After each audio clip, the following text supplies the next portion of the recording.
Start listening to what other people have to say about you. Ask yourself this question: who knows me better? Me or everybody else? Obviously, you're gonna think, me, duh, because no one knows what I went through. No one knows the losses I've had to go through, all the winnings that I've achieved. You really doubt that these other people know who you really are. Well, chances are you're wrong. I mean, of course, you know yourself better, but do you really? Have you been that other person that have seen you through a different lens, a different perspective? Think of one occasion where another person tells you about something that you did and you kind of just went, whoa, did I really do that? I don't remember. I don't think I did that. I mean, how could I possibly do such a thing? That just isn't me. But the reality is, it was you. You did those things. All those years of growing up led to that moment, led to that action that you've done. My best friend, Remy, told me about the first time that I approached her, and I don't remember that at all. She said that during class, I approached her and we were doing this question, and I said, hey, do you need help with that? I can help you. And then I started telling her what to do, even though she didn't ask and she didn't even know me. I was surprised because, whoa, did I really do that? That was kind of, I don't know, that was kind of arrogant of me. Growing up, I've always been outspoken. I've always been confident, and I just never really thought twice about what to say or what to do because I thought that whatever I did was gonna be the right choice. Thinking of that made me question things about myself. Like, is that really me? Because I don't remember doing that. Does that mean that I'm a whole different person to that person who did those things? Probably not. It's probably the me that I just haven't got to know yet. I've had a lot of problems where I said things that hurt other people's feelings. I didn't think twice about what I was saying. I probably don't even remember saying those things. But I did those actions. I said those things. There must have been something that I was going through at that time that led me to do those things, right? I just haven't gotten to know her yet. I can't say that it's not me because it is. That's why I think it's really important to ask people, what do you think of me?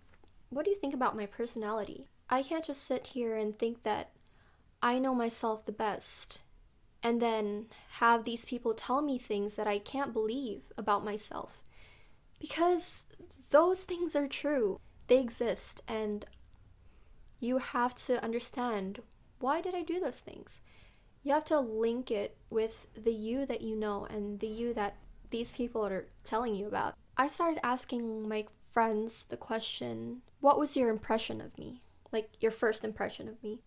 It's surprising, but a lot of them answered, I kind of thought you were mean, or I kind of thought you were a bit rude because you had this aura, you had this face that just, I don't know, didn't seem like a nice girl. It was just surprising for me because personally I never thought that I was the mean girl that they're trying to picture me as. I was thinking about what they said, and I think that it led me to kind of be careful on how I bring myself to people, how I talk, how I interact with people as a whole. And by doing that, a lot of the times I always catch myself doing these really embarrassing things and saying these embarrassing words. Bro, why did I say that? I'm just like thinking to myself, like, why did I say those things? Every time I catch myself doing these embarrassing things or things that weren't me, I tell myself, like, whoa, don't do that. Don't do that anymore. No more of that. But then I catch myself doing it again, doing something embarrassing, something that's totally different. I just keep catching myself doing these weird things that just weren't me. Or so I thought. I thought that they weren't me. I feel like the reason why I kept catching myself doing these embarrassing things or things that I deemed myself as not me, every time I say that's not me, that's just me not wanting to grow and not wanting to accept that that's actually who I am. I mean, that's a part of me. Those actions I did, and there has to be a reason why I did those things. Even if I don't know it, that's the question that you need to ask yourself. Why did I do that? You sort of have to accept this whole new version of you that's just outside your own perspective, outside your mind. They exist in other people's minds. Once you realize that you exist outside of your own mind, your own body, and your own soul, you exist in other people's memories, you start to understand yourself as a whole, as a human, as a person. If you keep thinking that that's not me, but it is you, and those things happened, you just haven't gotten to know the version that other people see. That's your goal. Your goal is to understand yourself. If you ask me, how did I try to understand myself? I journal. I write about things. I write about what I'm feeling every day. I write about my day and just what I felt when I was interacting with my friends. I try to remember what my friends say about me. I try to remember what I did with them and how I reacted to things. I got to know myself a whole lot better after that. I'm not saying that I know myself completely now. Of course, no. I still have so many people that I haven't met. The more I meet with people, the more I interact with different people, the more I find more things about myself. I'm different with my best friend. I'm different with strangers I just met. I'm different with my little sisters. I'm different with my parents. You'll probably ask this question a lot. Who am I really? Am I the me that sits alone in my room, in my own thoughts, listening to music or reading books or watching movies? Or am I the me that makes these really funny and embarrassing jokes with my friends? Or am I the me that's really shy and awkward in front of strangers? Who am I truly? What's my real personality? The answer is all of those versions are you. You're a human being. You're complex. You can't be defined in just a couple paragraphs or a couple of sentences. You can't be defined in single words.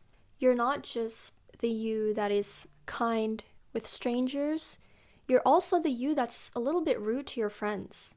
You're also the you that loves all these things. You're also the you that is sad, that is lonely, that is cheerful. Once you realize that, you'll start to get a sense of control of who you are, how you do things, how you act.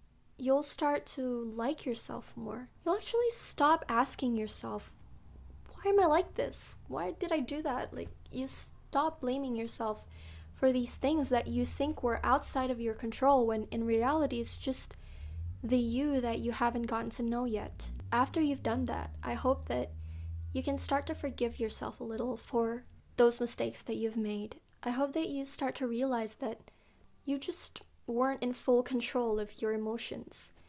But after you know that, I hope that you also learn to be accountable for your actions and your words. As soon as you find that version of yourself, you really, really will start to depend on yourself more. You'll start to have original thoughts. You'll start to form opinions about things in your own way. And you stop following what other people say. So you're in control of how you act. That leads me to another thing, which is being self-aware is a huge sign of emotional intelligence. Once you understand yourself, you can start to try and understand other people. Here's the thing, you can't expect to understand other people if you don't even understand yourself. So really, your objective now is to try and get to know yourself. Try to get to know the real you, which is the you that is with everybody, with yourself, with your family, with your friends, with your teachers, with your close mates, with strangers. It's all you. Then you'll realize you kind of like being by yourself. You kind of like spending time with yourself. You like being alone. Once you get to that point, it's really, really fun. I can just sit here and talk to myself, have conversations with myself. And I think I heard somewhere, or I read somewhere, that That's actually a sign of emotional intelligence, to be able to talk with yourself. Don't do that in front of people, okay? It's just, you're gonna be called weird. Thank you so much for listening to my yap session. I'm not saying that I know everything. I just say things that I feel have meaning in my life. And I hope that it'll have meaning for your life as well. So, bye guys. Thank you.